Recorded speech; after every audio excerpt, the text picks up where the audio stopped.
Vamos con este material. De hecho, cada fin de semana, cada día se reportan hechos de esta naturaleza, accidentes de tránsito. Fíjense, las imágenes son bastante elocuentes. Esto ocurrió en la zona de la avenida Eusebio Ayala y General Aquino.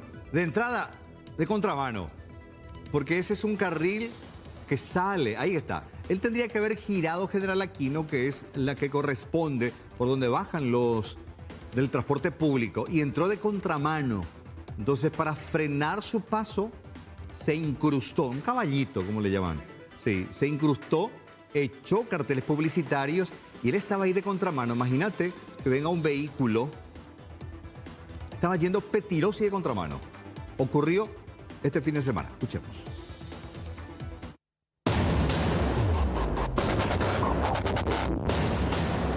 En aparente estado etílico y sin respetar absolutamente nada, fue a chocar contra este cartel publicitario y parte del negocio que se encuentra aquí en la zona del Mercado 4. Siguió de largo en contramano hasta la calle Brasil. Ya he visto el desastre que hubo ahí y nada más. Eso es lo que puedo decirte. Nuevamente, porque hace poco pasó. Hace poco pasó, fue perjudicada la compañera Carmen Martínez.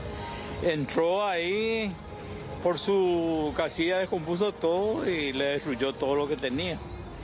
Esta vez no fue tan grave lo que le pasó acá a la chica esta. Sandra se llama la chica y yo no sé si ya vino, está por venir. Atrás mío se encuentran 3 señales de tránsito. Esto no impidió a que esta persona pueda seguir de largo y en contramano de forma muy peligrosa.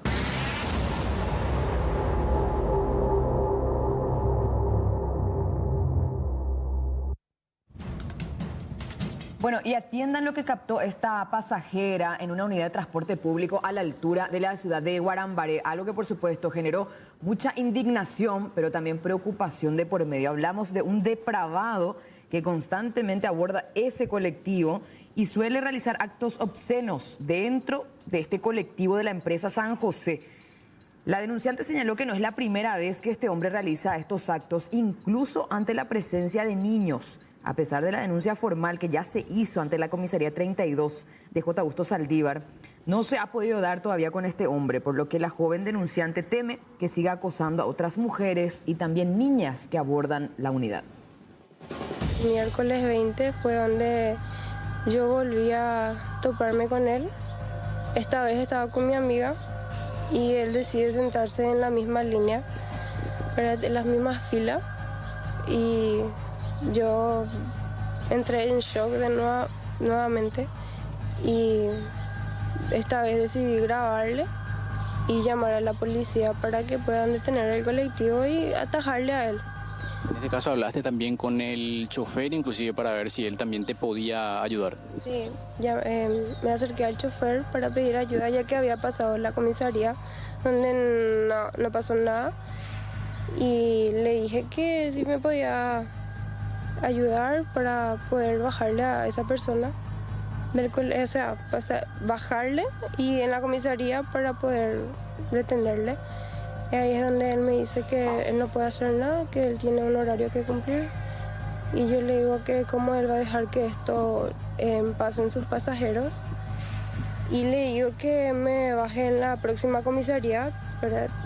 Y poder yo bajarle y llevarle a la comisaría. Y ahí es donde el joven se iba a bajar y yo me pongo en su camino para que no se pierda de la vista, ¿verdad? Yo le dije que si me iba a acompañar a la comisaría, que iba a ser por las buenas o que iba a ser por las malas.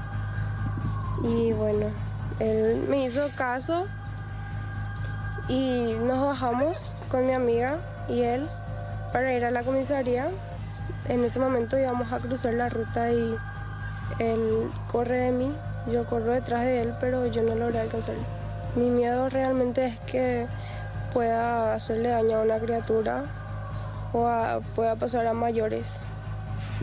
¿El colectivo o en este caso donde sucedió, contaba con imágenes de circuito cerrado, tenía cámaras dentro? Sí, tenía cámaras. La mayoría de los colectivos de Nueva Italia tienen cámaras de seguridad. ¿Eso llegaste a solicitar para que la policía pueda verificar también la unidad de transporte público, quién era el chofer, a qué hora pasó, para poder contrastar con todos los datos que estás denunciando? Sí, pero no pasó nada. En el día 1 de septiembre fue la primera vez que me topé con esta persona, en donde yo pude ver lo que estuvo haciendo.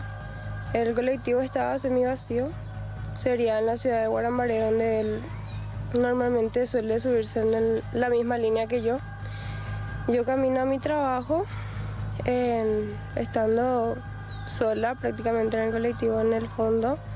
Es donde yo me percato que él estaba haciendo algo que no debía, y ahí es donde yo ya me incomodo y en todo el camino decido ignorarle. Después ya como que ya se pasaba de más, decido mudarme del lugar. Ahí es donde él se trata de acercar más a mí y vuelve a hacer lo mismo.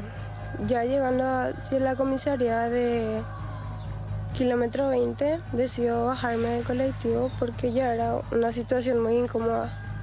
Ahí es donde yo le miro fijamente a ese hombre y él sin ninguna vergüenza sigue haciendo lo mismo. ¿Esto a qué hora fue aproximadamente? A eso del mediodía, entre las 11, casi 12 ya. ¿Había otros pasajeros en el ómnibus? Sí había, pero no estaba lleno, estaba semi vacío. Intendente de la ciudad de Mayor Martínez, esto está en el departamento de Ñembucú, Roberto Ariel Arce Rotela, fue víctima de un atentado a balazos. El mismo estaba acompañado de su esposa y 2 hijos menores en una camioneta cuando el vehículo recibió varios impactos de bala que de milagro no alcanzaron a ninguno de los ocupantes.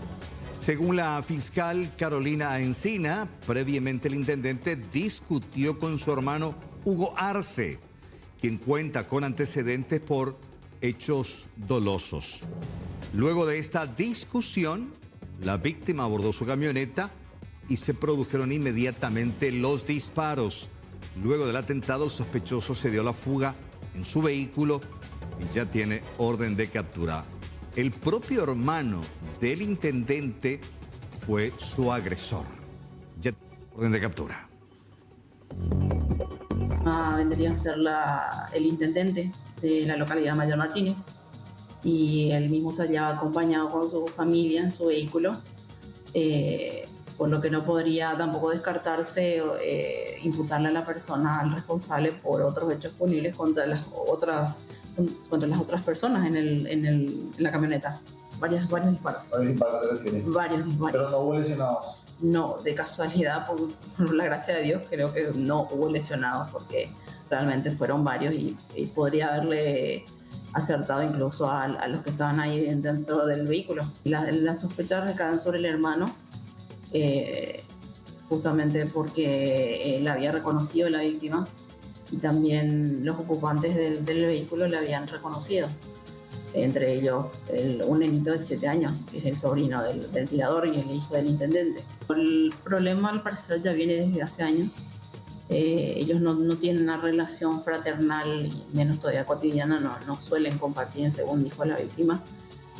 Así que digamos que creo que esto fue en escalada, pero de todas maneras estamos todavía en investigación a ver si existen otros hechos de conflicto entre los mismos y otras agresiones que hayan pasado, digamos, por el subregistro, no se hayan denunciado. Inmediatamente después de efectuar los disparos, el tirador se dio a la fuga en su propio vehículo desde donde hizo los disparos.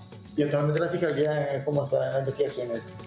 Estamos avanzando de a poco y ya tenemos impartida la orden de detención contra el sospechado. No se está dejando encontrar. Es una persona que, según tengo entendido, tiene ciertos antecedentes penales y tiene posibilidades económicas, digamos, para poder obstruir un poco la investigación o darse la fuga. Agentes de la comisaría cuarta de la ciudad de Lambaré detuvieron a 2 personas por ser presuntamente los autores del robo de cables. Se trata de Fabio Osmar Silva Morel, de 24 años, y José María Abogado Leiva, de 25. Del poder de ellos se recuperaron 200 metros de cable, también incautaron un motocarro, 2 barras de hierro y una sierra de hierro.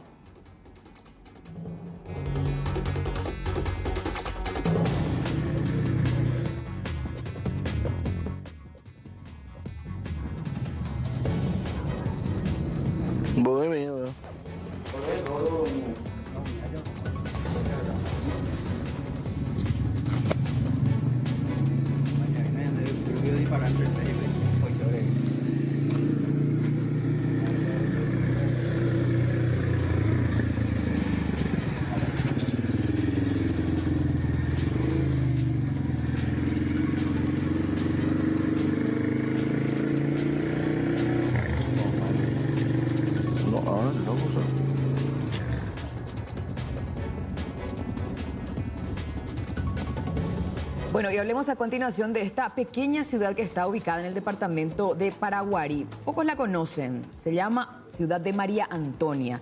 Allí prácticamente está prohibido enfermarse, atendiendo a que si bien cuentan con un centro de salud, tiene demasiadas carencias y no pueden dar abasto.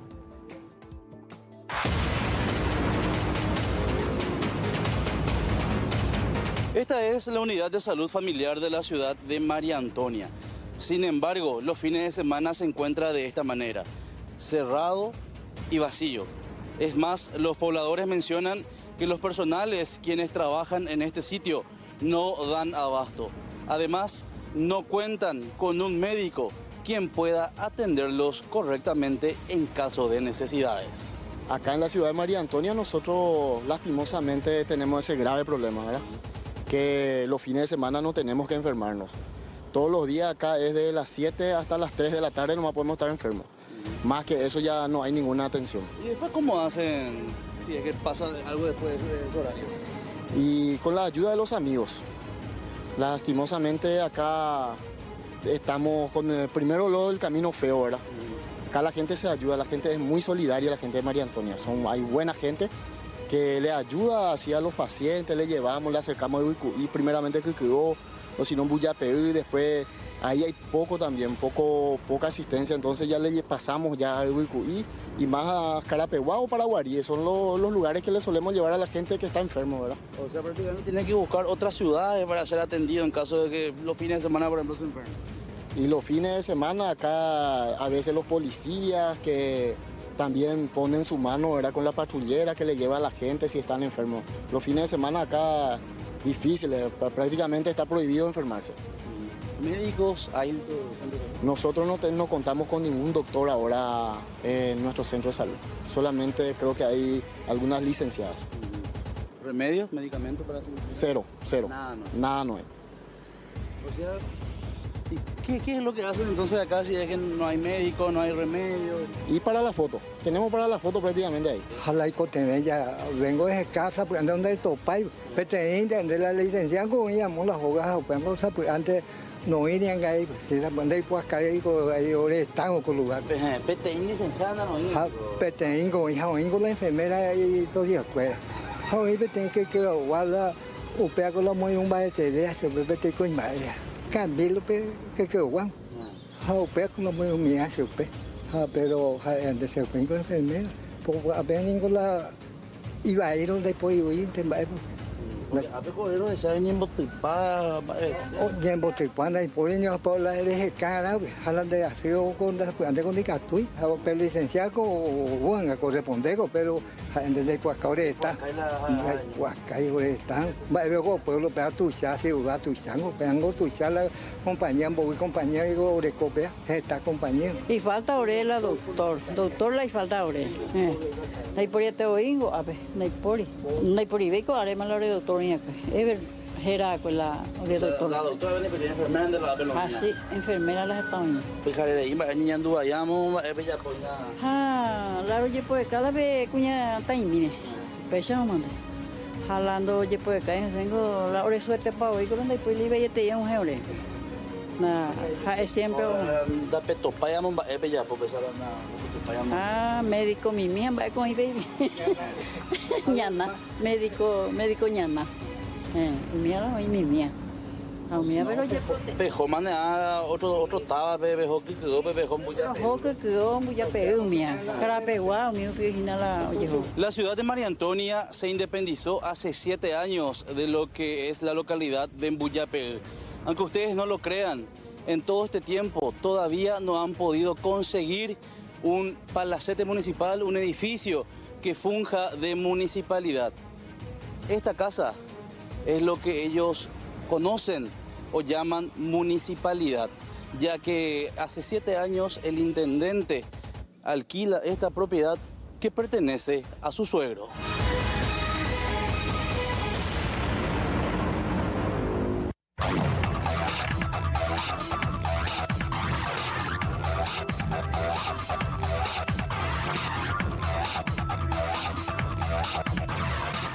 Bueno, imagínense 44 grados de sensación térmica, extremo calor y no tener algo tan básico como el suministro de energía eléctrica.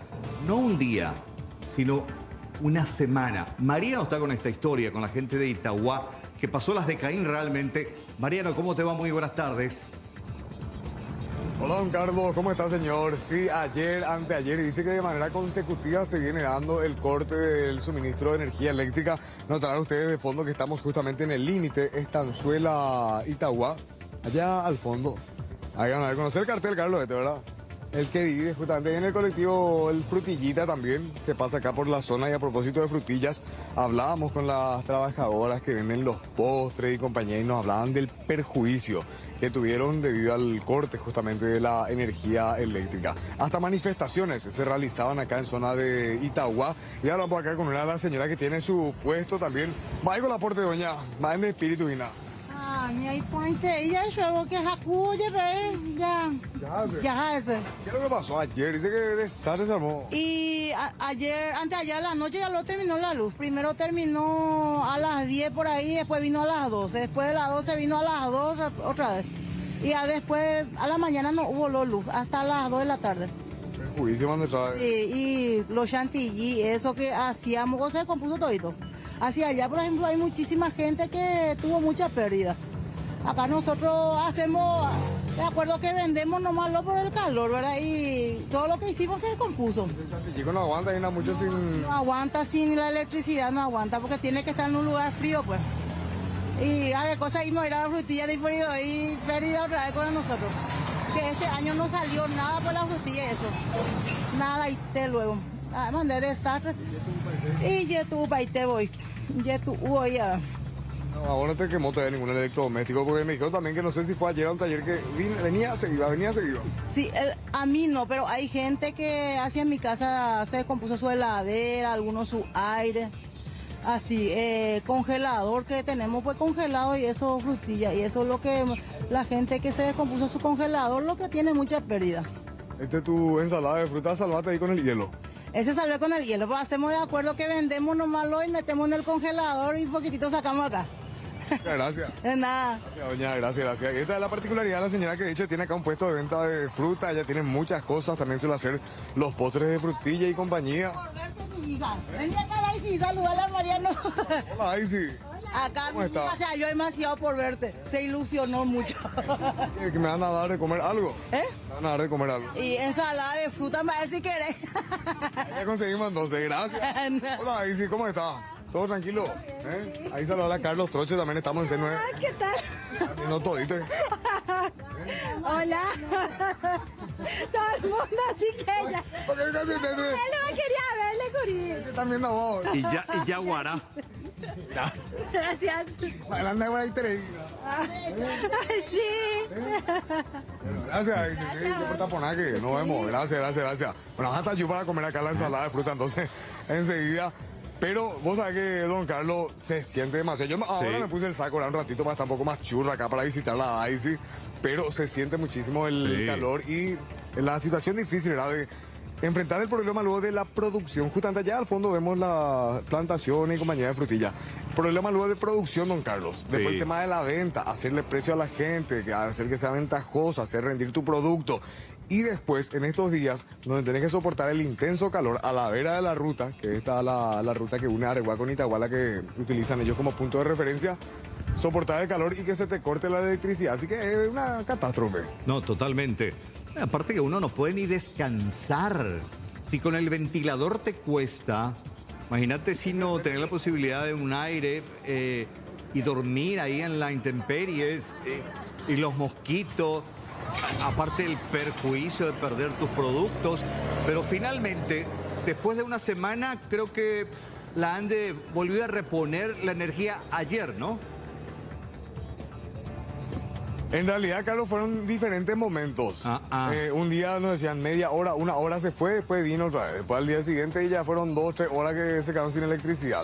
Ayer fueron 6 horas. Y ese es el problema, que cada ya. tanto hay, después no hay. Entonces, Intermitente, sí. incluso ese que viene y va, esa intermitencia, ese Sí. es mortal para los electrodomésticos. Exactamente, sí, porque cuando vuelve con todo. Y sí, incluso hay algunos que tienen el regulador de energía, que es el que recibe el impacto y regula la distribución de la energía en la casa para evitar justamente que algunos electrodomésticos sencillos y sensibles se quemen. Escuché que te decía la entrevistada que hubo gente que reporta que algunos electrodomésticos se quemaron. Y estamos viendo al aire justamente la protesta de estos días de los vecinos ante estas situaciones. ¿Y no hay una postura oficial de la gente de la ANDE al respecto? Que nosotros sepamos, no, don Carlos. Si hay algún problema en la línea de distribución, alguna suestática allí. Estamos en septiembre, todavía el tiempo de mucho calor no llegó. Diciembre, enero, febrero. Qué complicado va a estar este verano, ¿eh? Sí. Realmente sí, doña, con una móvil, como se dice, y con esta experiencia que se está teniendo preocupa. Una señora sí que hizo un tipo análisis hace rato más temprano con nosotros, don Carlos, sobre el tema ese. Ella se neta. Sí. Era épico la que supuestamente ahora vamos a tener más electricidad, molas o paus mías, y la señora cuestionando un poco el tema de que se prometía, ¿verdad?, que esto iba a beneficiar la distribución, el abastecimiento, evitar los cortes de energía. Sin embargo, ellos acá están sufriendo ya los embates de las altísimas temperaturas que se tienen. Así es, sí, el tema también que con las altas temperaturas los transformadores no aguantan porque hay que reponer, hay que cambiar, algunos ya son viejos, no aguantan y explotan literalmente. A ver, sí. 11 dice, se ha restablecido por completo la línea de 23.000 voltios Itagua 9, que tuvo inconvenientes debido a un problema técnico con uno de los interruptores de la subestación de Itagua. El problema ya ha sido solucionado en su totalidad. Lamentamos los inconvenientes ocasionados a los clientes de las zonas afectadas, como Patiño, Itagua, Barrio Cañadita, Ciudad de Itagua, en la zona de IPS y el Club 12 de Octubre. Ahí está, el 22 comunicado. con 11. Comunicado de la ANDE. Anoche. Ya. Bueno, ojalá que no se vuelva a repetir pronto. Gracias, Mariano. Dale, señores, hasta luego. Que Me disfrute quedo de la acá con la frutilla y la ensalada de fruta. frutas ahí, ¿eh? Sí, señores. Y trae algo. Qué rico. Con esta temperatura, ensalada de fruta bien fría. Vos y Mariano son re pedigüeños. ¿Cómo Claro. picó? Él al aire me pide cosas. No, pero él tiene, no.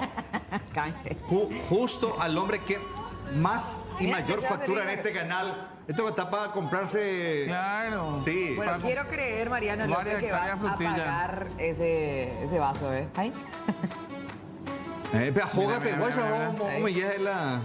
Sí. Ah, bueno. Ah, tiene Ah, 20.000 ahí. Ah,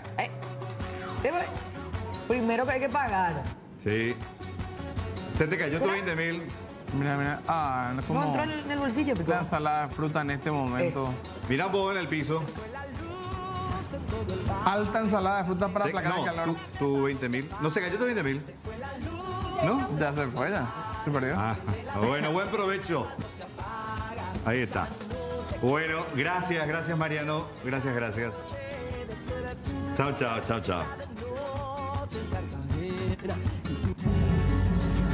Se fue la luz en todo el barrio. Apágame la luz acá. Ahí está. Ya venimos. Suicidio y posterior suicidio. saltó sobre la muralla, echó la puerta y le encontró a su señora en el dormitorio. Sin mediar palabra le disparó. Salieron los hijos pidiendo socorro, auxilio.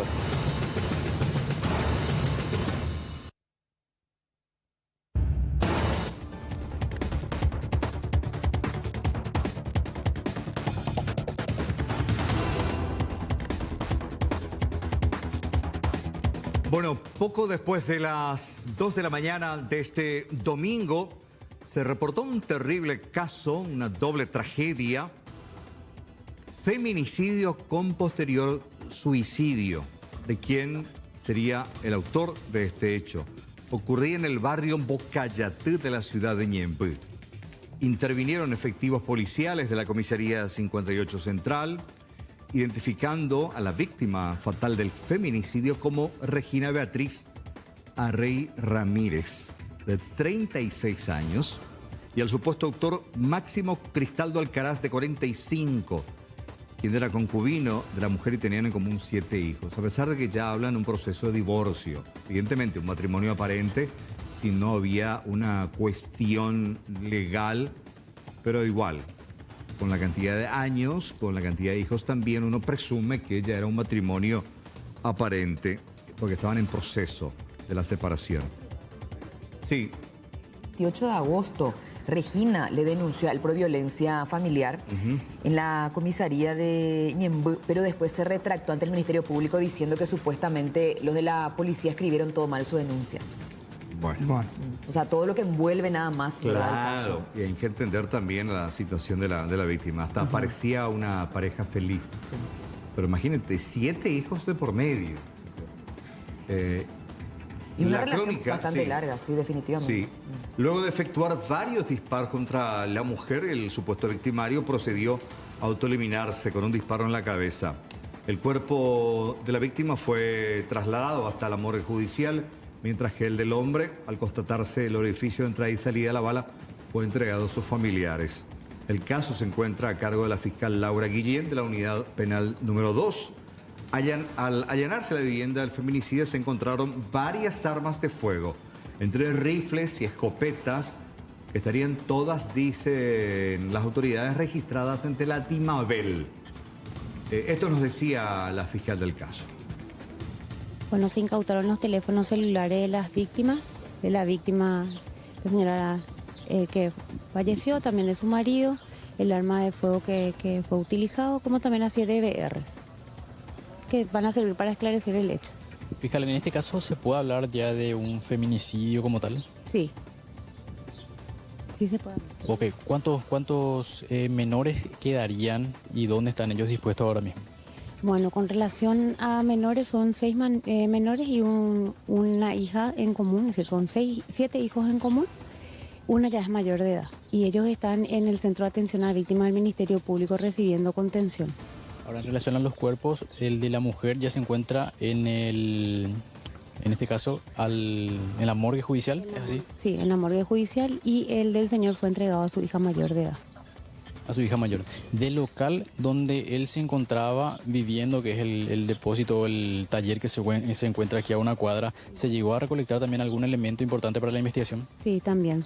DVR, que tenía el circuito cerrado de la casa y que da también a la calle. En principio se habla de que él habría saltado la muralla. ¿Eso se puede confirmar o él ingresó por su propia cuenta, con sus propias llaves? De eso todavía con el circuito cerrado vamos a esclarecer esa situación. Nosotros estamos ante una emergencia. Este hospital, el hospital psiquiátrico, tiene un gran estigma. Tiene muchísimo estigma y ese estigma en los últimos días se agrandó enormemente. El hospital psiquiátrico es el que da respuesta a la mayor parte de la atención en salud mental de nuestro país. No debería de ser así, pero lo es. Bueno, y el neuropsiquiátrico sigue en el ojo de la tormenta precisamente por estas cuestiones que se venían denunciando de irregularidades, malos tratos y también la condición pésima para los pacientes. Y por cierto, accedimos a imágenes de adentro que en instante vamos a compartir con ustedes, porque en las últimas horas también se llevó a cabo una conferencia en el neuropsiquiátrico para hablar acerca de todas estas denuncias. El director del hospital, Aldo Castiglioni, él expresó su indignación ante las denuncias de abuso físico y sexual incluso que se dan dentro del hospital supuestamente. Según manifestó, el hospital y el trabajo de su equipo están envueltos en estigmas que considera que son producto de malos entendidos o incluso hasta malicia. Defendió a los profesionales de salud mental, también asistenciales y administrativos del hospital, alegando que hacen más de lo que les corresponde a pesar de la falta de recursos. Pero esta imagen, que por cierto accedieron nuestros compañeros, muestra cómo es en realidad en su interior y todos nos quedamos sorprendidos. Mucha precariedad, Sí. Judith. Es terrible realmente. Ellos justifican mucho de eso con el tema de la falta de recursos, que no hay mucho presupuesto para lo que es la salud mental, para el hospital, siendo que es el único de referencia de nuestro país, pero que finalmente se maneja de mala forma. No sé si tenemos, Andrea, el video ya a mano. Ay, bueno, en segundo vamos a mostrarles a ustedes, porque para mí es tétrico lo que se observa en su interior, porque se supone que el neuropsiquiátrico es un lugar para rehabilitar, ¿verdad? Se hace bastante para complicado. tratar de rehabilitar, ¿verdad? Pero con esas imágenes, ese escenario es preocupante, siendo la peor zona en la que están internados los pacientes críticos. Los pacientes, ellos decían, más críticos porque tiene que haber una sala de contención, porque muchos de ellos tienden a ser violentos, entonces a partir de ahí... Conocidos como pacientes crónicos. Crónicos, perdón, exactamente. Y es un sector al cual en su momento nosotros también fuimos y no pudimos acceder porque nos hablaban ellos de que hay una ley que protege la intimidad tanto de los pacientes como de los familiares, pero ante la ola de denuncias en redes sociales, después de la primera de un joven, ya el propio Ministerio de Salud habló de la intervención. Fue un interventor a quien solamente se le ocurrió pedir informes al actual director del neuropsiquiátrico, pero hoy ya el propio director, luego de volver de un viaje, decidió mostrar, abrir las puertas y ver la precariedad en la que se manejan. Bueno, y mientras esperamos el video, ¿qué les parece si compartimos un poco de los dichos por el doctor Aldo Castiglioni? Nosotros estamos ante una emergencia. Esto que pasó, toda esta repercusión que tuvo desde la semana siguiente, lastimosamente yo estuve muy lejos y ahora me pareció una emergencia y me pareció urgente hablar y comunicar y hacer que se vean las cosas de manera diferente, hacernos escuchar, porque este hospital, el hospital psiquiátrico, tiene un gran estigma. Tiene muchísimo estigma y ese estigma en los últimos días se agrandó enormemente. Recuerdo, se habla de que hay grupos criminales, de que acá se tortura, de que la culpa de que tengan tan mala atención las personas que necesitan ayuda en salud mental es culpa de los profesionales. Es culpa de los profesionales de salud mental, es culpa de los profesionales asistenciales y administrativos acá de nuestro hospital, del hospital psiquiátrico. Y decir eso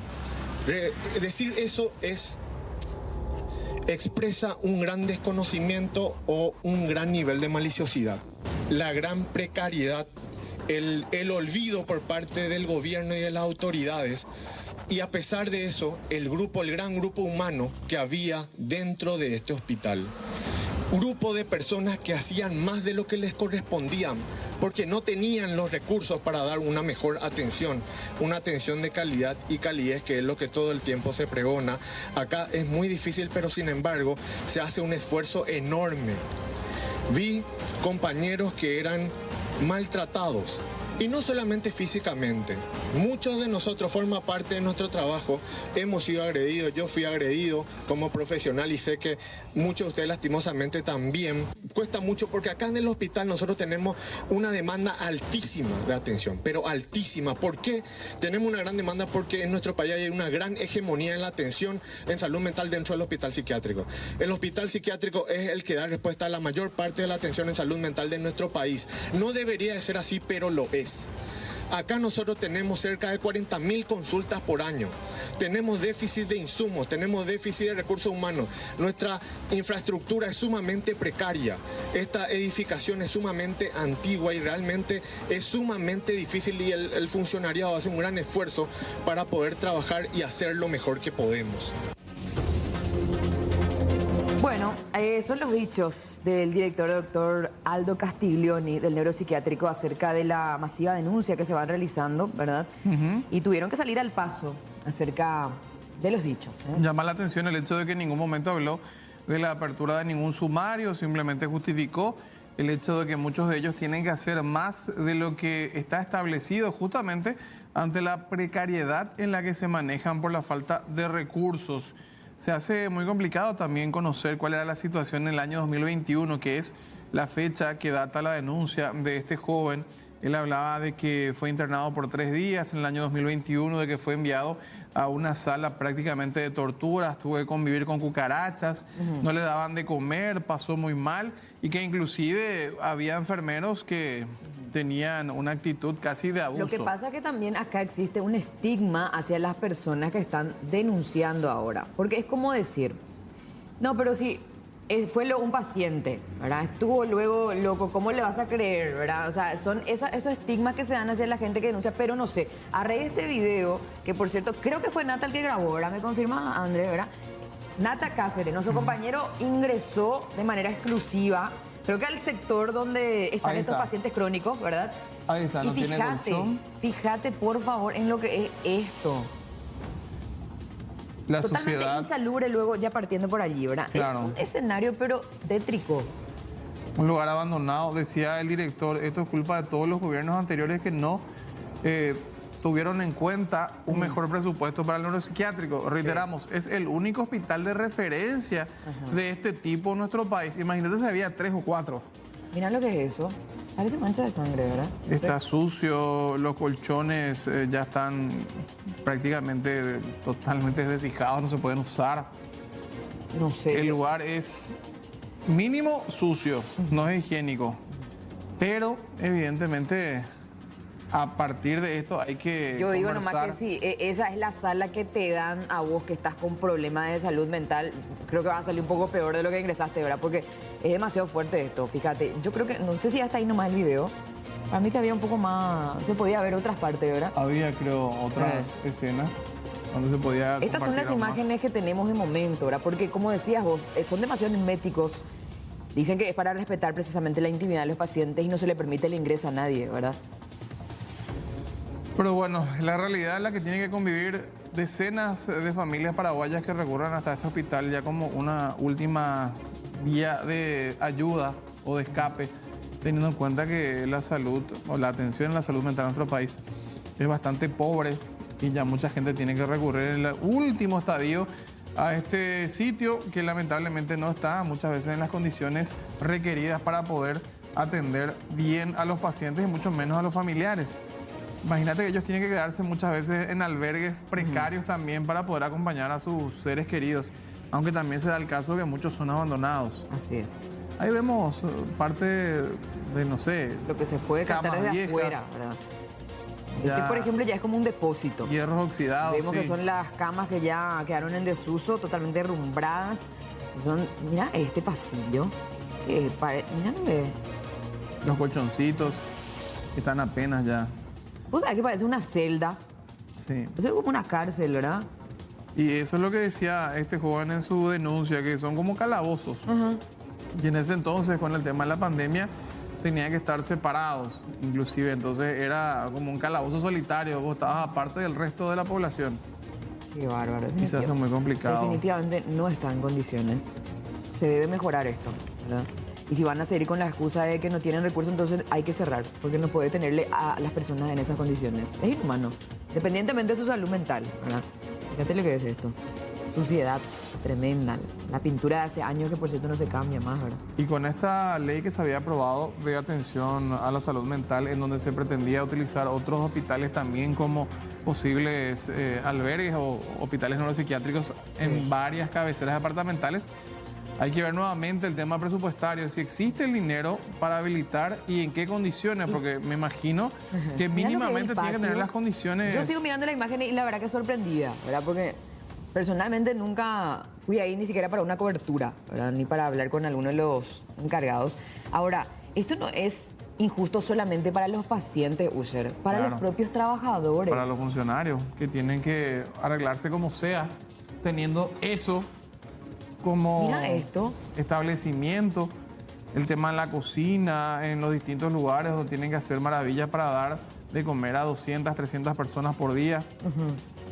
estos lugares que están cerrados. Porque ya ha de ser difícil y complicado, hasta emocionalmente, para funcionarios de un psiquiátrico el trabajo. Y encima no le brindas un ambiente acorde otra vez, ¿verdad? Más todo lo que más bien es como una tortura ir a trabajar en un lugar como este. Más todo lo que suelen decir los vecinos, que muchos de los pacientes terminan escapándose, que no existe una atención, que tampoco hay guardias de seguridad que estén al pendiente de que salgan o no. Pero es una realidad que lamentablemente atraviesa nuestro país, al menos con este sector de la población muy necesitada de una buena atención para una buena recuperación. Mira, así es difícil. Muy lejos, este muchacho que hizo la denuncia inicial no estaba de las versiones que brindó, ¿verdad? Así que, de todos modos, no hay que estigmatizar y tener un poco en cuenta. Porque, ¿qué cuesta? Igual ir a contrastar si es cierto o no, ¿verdad? No pasa nada.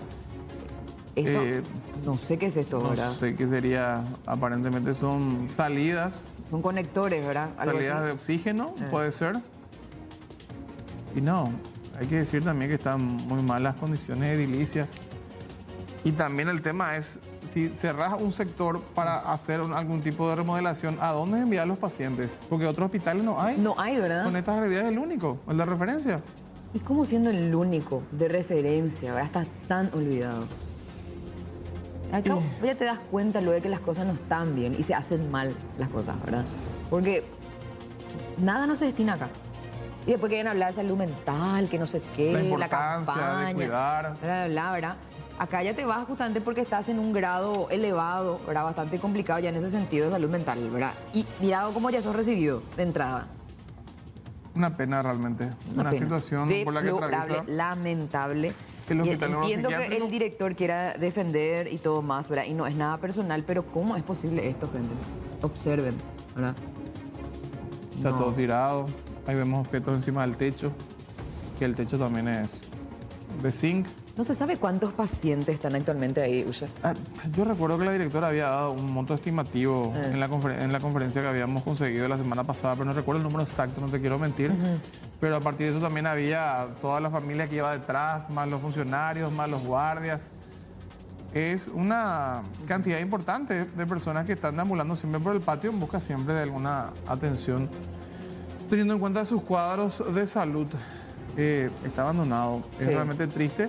Y ojalá que algún político se ponga las pilas y, no sé, por lo menos done camas o mande Mira cómo pintar. enumeran las habitaciones. Te digo ya, parece, en serio que parece una celda o algo por el estilo, ¿verdad? Sí. ¿Eso que teóricamente es un 6? Es un... No sé. ¿Qué es? Pero al revés. Al Nica. revés, No, y encima lo hace con el graffiti, ¿puede ser? Con Puede eso nomás. ser. Camas hospitalarias que ya están El en aerosol. desuso. Con el aerosol hace... Sillas de ruedas. Y en teoría, sí, acá nomás Andrea está diciendo que por lo menos con una plantilla hubiese numerado, ¿verdad? Para que sea un poco mejor su número, ¿verdad? Pero bueno, muchísimas irregularidades a simple vista y el aspecto, pero lamentable, ¿verdad? Hablando un poco más acerca de la situación que se vive actualmente en el hospital psiquiátrico.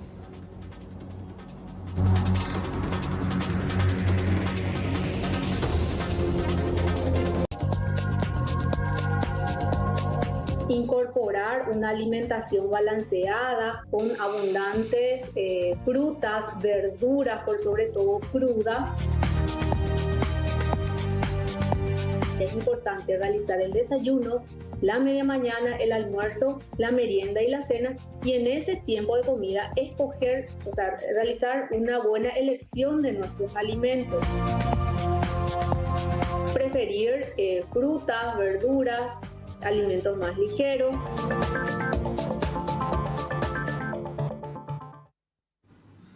Y el presidente de la República, Santiago Peña, hoy dio su primera conferencia de prensa como jefe de Estado a su regreso de su participación en Naciones Unidas en los Estados Unidos, allí en Washington, en Nueva York. Se reunió con el presidente brasileño Luis Ignacio Lula da Silva, tocaron varios temas bilaterales y esto decía sobre este encuentro. Y nosotros estamos hablando sobre una alianza estratégica entre el Paraguay y el Brasil. El Brasil ve que el Paraguay desarrollado es una buena noticia para el Brasil. Nunca más esa visión que al lado de un país rico y desarrollado como lo es el Brasil, haya un Paraguay atrasado y subdesarrollado. Lula quiere que el Paraguay sea un país mucho más desarrollado y en eso él está poniendo toda su predisposición para que se pueda trabajar una agenda positiva que por supuesto incluye temas comerciales, incluye temas de infraestructura, temas de seguridad. Ustedes saben que la semana antepasada, antes de nuestro viaje, se completó un proceso de remisión, ¿verdad? Entrega, expulsión de ciudadanos brasileños que estaban siendo investigados por realmente hechos de terrorismo muy graves. El presidente valoró mucho ese gesto que tuvo el Paraguay. Entonces la agenda en materia de seguridad es muy amplia. Y por supuesto, dentro de esa agenda entra el tema de Itaipú. Hemos hablado, pero los cancilleres se han quedado con la tarea de marcar una fecha lo más rápido posible para poder reunirnos, no solamente los presidentes, sino también pusimos en la agenda la necesidad de juntar a los dos consejos, de verdad, el lado paraguayo y el lado brasileño. Como ustedes saben, nosotros hemos completado ese proceso de integración del Consejo de Paraguay. Entonces, esto podría darse en las próximas semanas. No tenemos una fecha exacta, pero sí nos hemos puesto como un objetivo que sea lo más rápido posible. Ojalá se pueda dar ya en el mes de octubre, a partir de la semana que viene. En otro momento de la conferencia de prensa habló sobre el caso de Yacyretá y explicó por qué era importante que nuestro país retire el 100% de la energía que nos corresponde.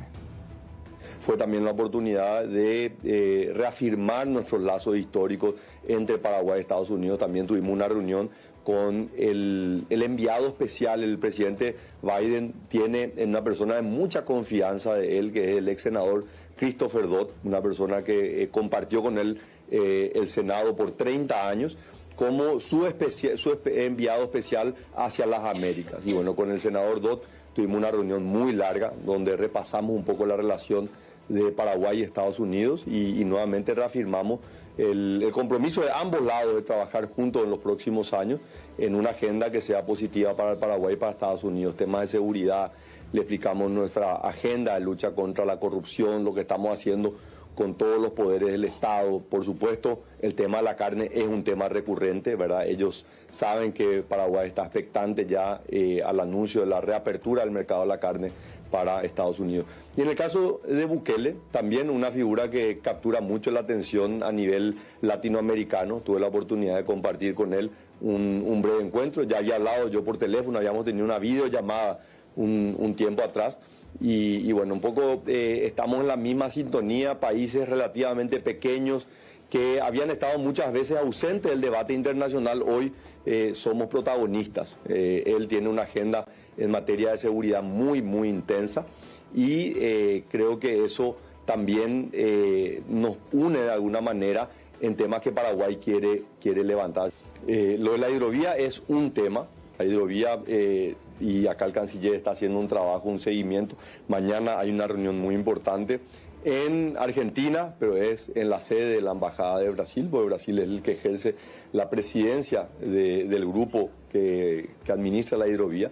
Así que va a ser una reunión muy importante. Están yendo representantes de Cancillería, va la viceministra, va el presidente de la Administración Nacional de Navegación y Puerto, una persona de mucha experiencia que ya fue también embajador en la Argentina, fue presidente de Puerto en el pasado, así que el ingeniero Vera Cáceres tiene mucha experiencia en esta materia y nosotros queremos ser un factor de integración, no de división. Esa es la realidad. Este tema parecería que nos ha enfrentado con la Argentina, pero tenemos nosotros derecho a tener opiniones diferentes. Acá lo importante es que encontremos el mecanismo institucional para poder dirimir, ¿verdad? Y bueno, de un lado tenemos 4 países, Brasil, Paraguay, Uruguay y Bolivia, que tenemos una visión, y por el otro lado está Argentina. Estamos convencidos de que vamos a llegar a un acuerdo. Acá nosotros no estamos hablando, en el caso de la hidrovía, defender a los armadores o a los importadores o a los exportadores. No, es la defensa del Paraguay. El problema de la hidrovía no es nuevo, el problema de la navegabilidad no es un tema nuevo, es un tema recurrente, ¿verdad? Entonces es muy importante.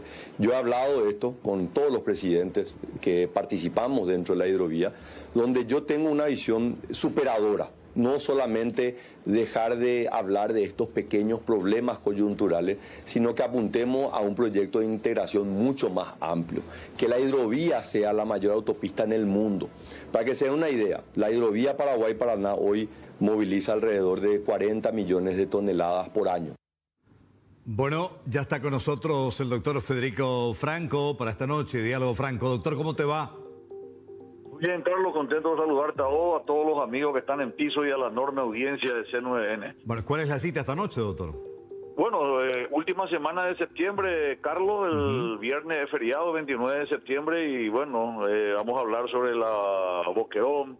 Yo siempre digo que a Estigarribia y a todos los héroes del Chaco, para mi gusto personal, es mi opinión, ¿verdad?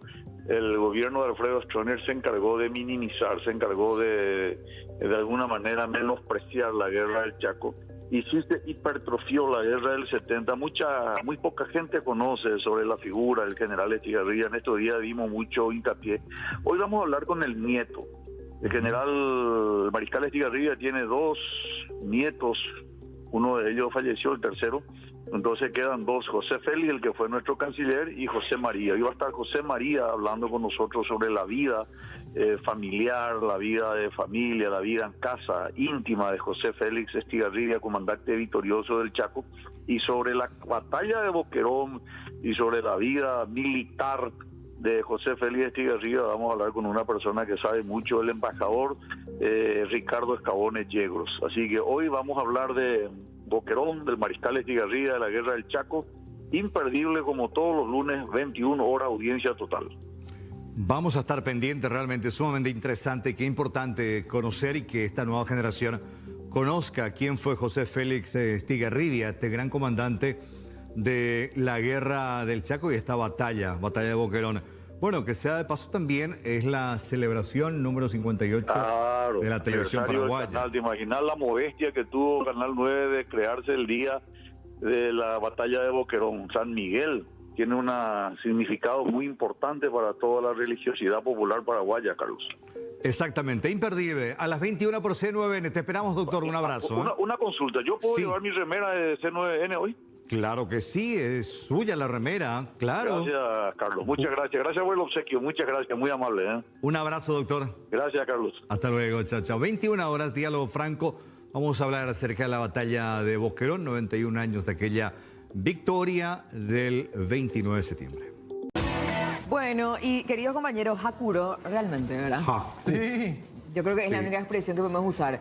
Y ahora nos preguntamos, atendiendo este calor, no todo parecía ser que estira a comer. O sea, cosas muy calientes o muy grasosas o olorosas, ¿verdad? Un clásico, un caldo con 40 grados. ¿No te imaginas un caldo como hoy, por ejemplo?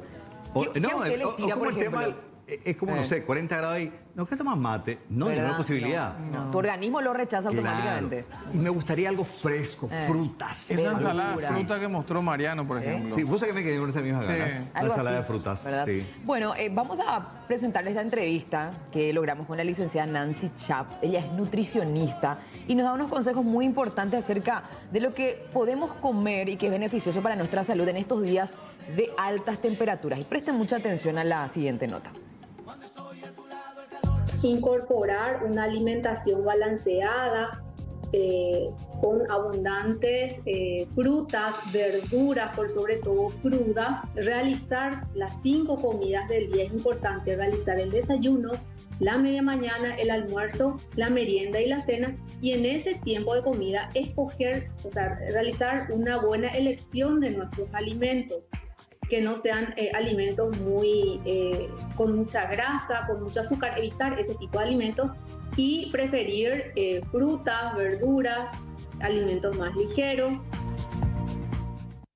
Mantener la heladera cerrada, no estar abriendo constantemente. De esa manera entonces se va a ir manteniendo la temperatura de la heladera, no se va a ir perdiendo con el tiempo, ¿verdad? Entonces tratar de no abrir en lo posible si tenemos sobre todo alimentos que puedan descomponer. Si la electricidad da ya por mucho tiempo y nos damos cuenta que la heladera va perdiendo ya la temperatura que corresponde, sería bueno Si podemos conseguir una conservadora con hielo, por ejemplo, y preservar mientras esos alimentos, ¿verdad? Si ya tenemos estropeados, si sospechamos que los alimentos ya están descompuestos, es mejor evitar su consumo para evitar alguna intoxicación. En esta época calurosa de nuestro país, es importante consumir, tomar abundante cantidad de agua específicamente. Como mínimo recomendamos 8 de vasos diarios, pero en esta época calurosa sería bueno tomar más de 8 vasos, no abusar mucho de nuestros tererés, de bebidas azucaradas. ¿Por qué? Porque eso también aparte nos está deshidratando. Aparte de que las bebidas azucaradas también aportan calorías innecesarias a nuestro organismo. Hablamos más temprano de este caso que tiene como protagonistas a 2 jóvenes que fueron detenidos por efectivos de la comisaría cuarta de la ciudad de Lambaré. Aparentemente ellos son sindicados como robacables. De su poder se recuperaron 200 metros de cable justamente. También incautaron un motocarro, 2 barras de hierro y una sierra de hierro.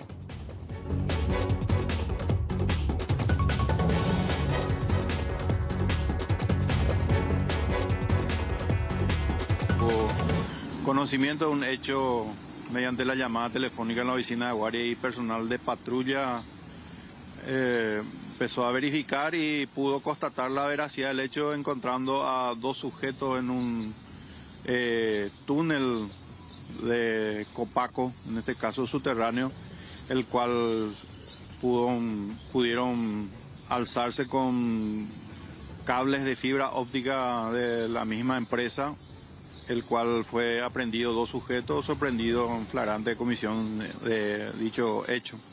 Se pudo recuperar un motocarro con cables de 100 metros a 200 metros aproximadamente, el cual ya inmediatamente fue puesto a disposición del Ministerio Público. Estamos teniendo este inconveniente a nivel general que en cuanto al hurto de cables de fibra óptica.